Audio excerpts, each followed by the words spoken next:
Halo, balik lagi dengan gue di sini Tegar Irsyad. Game week 21 udah mau dimulai, yang dimana udah tinggal beberapa hari lagi untuk deadline-nya. Dan ini adalah game week yang krusial ya, dan juga pastinya akan banyak memakan korban sepertinya. Dan untuk itu langsung aja kan kita bahas singkat untuk tim selection game week 21. Let's go. Oke, game week 21 ini diawali dengan banyak info cedera ya, dimana pemain-pemain populer, pemain-pemain yang memang digadang-gadang akan menjadi pengganti Son dan Salah diterpa banyak cedera ya. Di situ ada Bowen, ada Trent Alexander-Arnold juga cedera, dan juga nama-nama seperti Haaland yang masih doubtful ya, 50% kemarin gue lihat. Dan itu tentunya membuat kita khawatir ya, terus khususnya untuk tim gue Rainbow FC yang dimana kemarin gue early transfer untuk bisa memasukkan Bowen di -4 untuk menggantikan Son. Dan ini artinya adalah langkah yang sangat fatal karena ternyata Bowen terkena cedera ankle kemarin di pertandingan FA Cup dan harus menepi katanya kurang lebih sekitar hitungan minggu. Jadi tentunya ini kabar yang sangat buruk untuk tim gue, dan juga ditambah lagi Trent Alexander-Arnold juga. Teman-teman semua yang punya Trent Alexander-Arnold pastinya akan gigit jari karena melihat dia cedera lutut ternyata kemarin waktu melawan Arsenal. Dan untuk itu langsung aja kita akan bahas singkat untuk tim selection ya untuk game week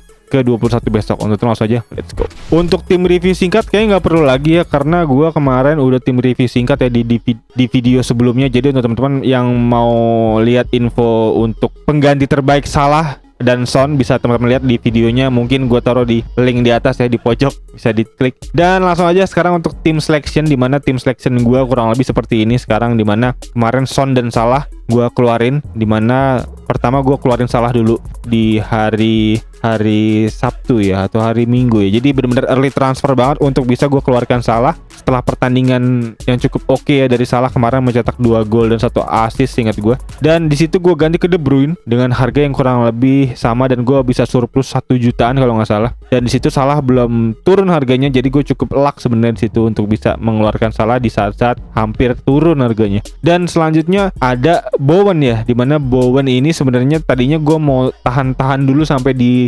akhir-akhir deadline. Cuman kemarin gue lihat dia harganya naik ya dari 8 juta ke 8,1, yang membuat gue FOMO, membuat gue kayaknya harus segera gue transfer ini sebelum dia tambah jauh gitu naiknya. Jadi tentunya Bowen gue segera early transfer 1 hari setelah gue transfer Salah kemarin, dan gue masukkan untuk menggantikan Son tentunya, dimana Son kan nggak main ya. Dan kabar buruk datang ya, dimana ternyata Bowen ini di pertandingan melawan Bristol City kemarin ya, dimana hasilnya imbang juga, dan membuat sebenarnya ini hasil yang cukup aneh ya dari West Ham, dimana West Ham harus menahan imbang tim Championship setelah mengalahkan MU, mengalahkan Arsenal ya di bulan Desember kemarin. Dan ini benar-benar cukup aneh aja ya. Dan juga di sini artinya dia harus melanjutkan di putaran berikutnya ya, di pertandingan kedua ya, melawan Bristol City di kandangnya Bristol City. Dan juga ini artinya membuat untuk teman-teman yang early transfer Bowen pastinya gigit jari ya. Dan di sini bisa teman-teman lihat juga nih, gue lihat di Twitter ya,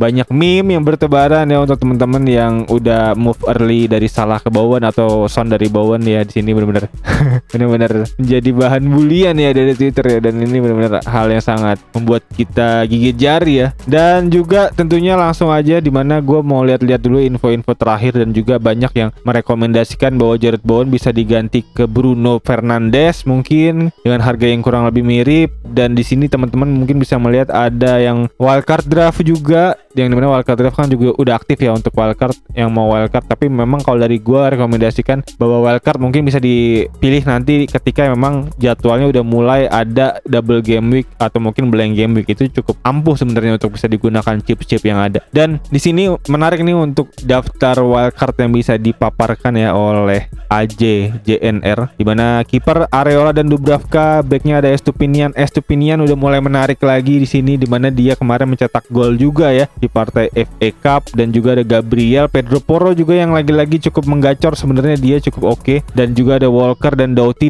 lagi naik nih, dia lagi rise in ya untuk bandwagon untuk teman-teman manajer FPL ambil ya di sini. Dan juga udah naik berapa persen gitu untuk kepemilikannya. Dan selanjutnya di lini tengah ada Richarlison, Saka, Garnacho, Palmer dan Foden. Menarik ya, dimana ada Richarlison dan juga di sini nggak ada Kevin De Bruyne, dimana Kevin De Bruyne memang masih abu-abu dan masih early early banget ya untuk bisa dilihat performanya sebenarnya. Tapi menariknya kemarin udah ada pertandingan FA Cup Manchester City yang dimana di situ ada Kevin De Bruyne yang dimainin dari menit 58 dan berhasil mencetak 1 assist ya terhadap golnya Doku, dimana rekan senegaranya di Belgia, dan juga gol yang bisa gue bilang juga cukup oke. Dan juga ciri khasnya Kevin De Bruyne untuk assist cantik ya, dimana di cutback dengan crossing yang cukup oke banget. Dan ini emang bola-bola yang memang Haaland sukai, dan gue nggak sabar menunggu ya untuk duet Haaland dan Kevin De Bruyne ini kembali mentas gitu di ajang Premier League di game week ke depan. Dan gue harap Haaland sembuh, Kevin De Bruyne starting semoga ya untuk di game week 21 besok. Yang dimana kalau emang harapan gue terjadi, itu membuat tim gue harusnya bisa punya harapan untuk bisa kembali naik ya di overall rank. Tapi sejauh ini dari kesalahan transfer gue, mungkin untuk bisa bertahan di rank yang ada udah cukup oke harusnya untuk tim gue di game week 21 ini untuk ekspektasi yang ada. Dan selanjutnya ada Haaland sebenarnya masih 50%, cuman memang kalau bisa gue lihat dari Manchester City Extra ya, kemarin di Twitter juga udah ada foto-foto bahwa dia udah mulai berlatih ya, jadi harusnya sih udah bisa dimainin ya di game week 21 ini. Dan juga di beberapa info juga yang lain bisa gue lihat Bowen cedera yang cukup panjang 2-3 minggu ke depan, jadi tentunya di 2 atau 4 game week ke depan nggak bisa main Bowen. Jadi sama halnya kayak Son dan Salah juga ya artinya ya, jadi itu pastinya cukup memukul para teman-teman semua yang punya Bowen. Dan selanjutnya di sini bisa gue lihat ada TAA juga ya, TAA cedera. Tapi menariknya kemarin ada pemain back kanan Liverpool yaitu si Connor Bradley yang bermain cukup cakep banget ya semalam di partai Carabao Cup. Dan ini mengingatkan gue ya untuk Trent Alexander-Arnold yang bermain juga sama halnya pada saat itu menggantikan Klein. Nathaniel Klein, salah satu back kanan Inggris terbaik pada saat itu, cedera dan mau nggak mau harus digantikan oleh pemain lain. Dan menariknya Klopp mempercayakannya terhadap pemain muda yaitu Trent Alexander-Arnold yang kita kenal sekarang pada saat itu. Dan sekarang menariknya Bradley Connor mendapatkan kesempatan yang sama kurang lebih pada saat Trent Alexander-Arnold waktu itu menggantikan Klein. Jadi kemungkinan besar ini menjadi tongkat estafet lah selanjutnya untuk bek kanan terbaik Inggris di Premier League selanjutnya ya. Dan juga ditambah ini juga ada desas-desus yang membuat sebenarnya Arnold bisa bermain sebagai defensive midfielder, dan dimana artinya Liverpool nggak perlu lagi mencari defensive midfielder di bursa musim dingin kali ini gitu. Jadi benar-benar salah satu jawaban yang cukup menarik ya, cukup oke ya, dimana Bradley Connor bermain di kanan dan juga si Arnold ini pindah ke defensive midfielder sebagai pemain pivot. Dan menarik dan patut kita tunggu harusnya, dimana Arnold kabarnya cedera kurang lebih beberapa minggu ke depan, cedera lutut yang dimana diakibatkan oleh pertandingan lawan Arsenal kemarin. Dan juga belum banyak info-info menarik lainnya sejauh ini, yang dimana semalam Liverpool menang 2-1 melawan Fulham ya, dimana sebenarnya Fulham sempat mencetak gol lebih dulu terhadap gol di babak pertama, yaitu Willian yang mencetak gol dan berhasil dibalas oleh Jones dan juga Gakpo ya. Dan dimana golnya tuh cukup berdekatan, cuma beda 4 menit doang di menit 68 dan 72. Jadi menarik banget untuk bisa ditonton semalam sebenarnya. Jadi gue cukup kembali optimis yang melihat Liverpool dengan pemain-pemain mudanya, dengan pemain-pemain penggantinya tentunya. Dan kita balik lagi untuk tim selection yang ada di sini, gue masih mempercayakan untuk pemain gue ada Haaland dan juga Bowen masih di sini, dimana mungkin Bowen akan gue keluarin, gue ganti Archer. Dan juga di sini ada Taylor yang juga cedera ya, dimana gue nggak ngelihat nih kemarin ada cedera dari Taylor, cedera bahu, dan itu membuat daftar rentetan pemain yang flag di sini cukup banyak nih, dimana tersisa Bale. Mungkin kalau emang nanti ternyata Taylor juga nggak bisa main, mungkin Bale masuk ya dan menggantikan Haaland kalau Haaland juga nggak bisa main gitu. Jadi kayak gini kurang lebih gitu. Tapi ya sementara Haaland gue harus masukin, menjaga supaya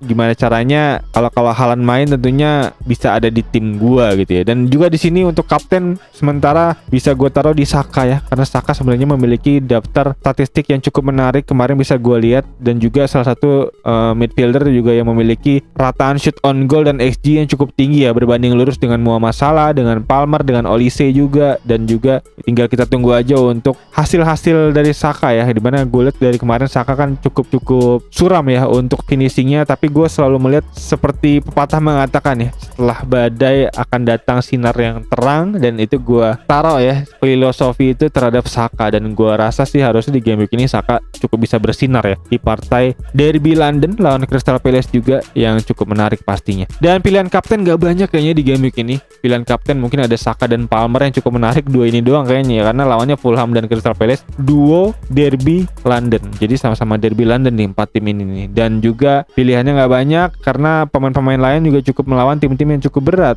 Kayak ada pemain-pemain Man City gue di sini menghadapi Newcastle, pemain Newcastle gue menghadapi pemain Man City, dan juga mungkin yang menjadi pilihan alternatif ada Watkins mungkin yang akan menghadapi Everton. Dan berikut kurang lebih untuk tim selection gue untuk saat ini sejauh ini, dan untuk Bowen gue taruh di bench. Dan selanjutnya untuk kapten pick singkat seperti biasa kita akan lihat untuk data dari sebulan terakhir ya. Gue ambil data dari bulan Desember sampai hari ini, di mana XG tertinggi untuk bulan Desember sampai hari ini itu masih ada Liverpool, di mana di sini Liverpool merangsak ke atas ya. Yang dimana kemarin sempat gue lihat sebenarnya ada Bournemouth, ada Newcastle di atas, dan sekarang ada Liverpool, di mana Liverpool dengan 17,21 expected goal dan dengan aktual golnya ada di angka 15 gol. Dan menariknya ya, di 4 tim di atas ini semuanya XG-nya itu di atas dari aktual golnya. Jadi di sini benar-benar artinya finishing untuk di bulan Desember ini agak-agak suram ya, dan juga artinya di sini untuk gol-gol yang terjadi juga nggak sebanyak dari ekspektasi yang ada, dan membuat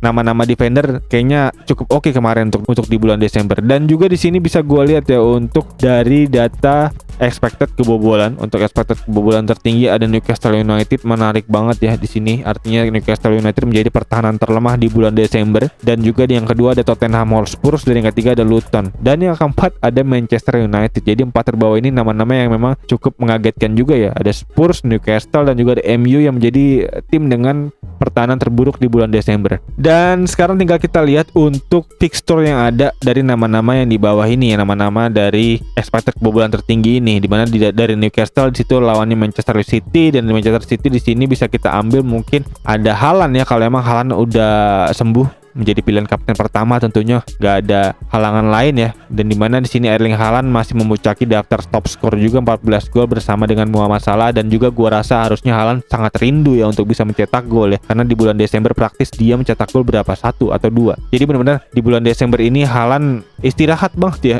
Di bulan Desember nggak ada Haaland di daftar skor. Jadi ini benar-benar pukulan yang cukup gede untuk Haaland ya, yang biasa mencetak gol di sini ternyata nggak ada di daftar top skor di bulan Desember, dan itu membuat dia harusnya cukup lapar ya untuk bisa mencetak gol. Dan untuk gua pilihan nomor 1 kapten Haaland kalau emang dia bisa sembuh dan bisa bermain. Dan di pilihan kedua selanjutnya dari data yang ada di sini kita tinggal lihat lagi di data selanjutnya, yaitu ada Tottenham Hotspur dengan pertahanan terlemah kedua, di mana Tottenham Hotspur nanti akan menghadapi Manchester United ya. Menarik ya, ada Manchester United, di mana Manchester United untuk daftar XG tertingginya cukup rendah ya, di mana daftar XG-nya dia ada di posisi ke-16, dan itu artinya dia cukup suram untuk bisa mencetak gol, dan kita nggak bisa ambil nama-nama dari MU tentunya untuk bisa menjadi kapten. Dan selanjutnya dari nama ketiga terendah untuk expected kebobolan ada Luton, di mana Luton nanti akan menghadapi Burnley, di mana Burnley juga kita nggak bisa targetin nama-nama Burnley ya untuk bisa dijadiin kapten ya, jadi tentunya kita simpan dulu Burnley.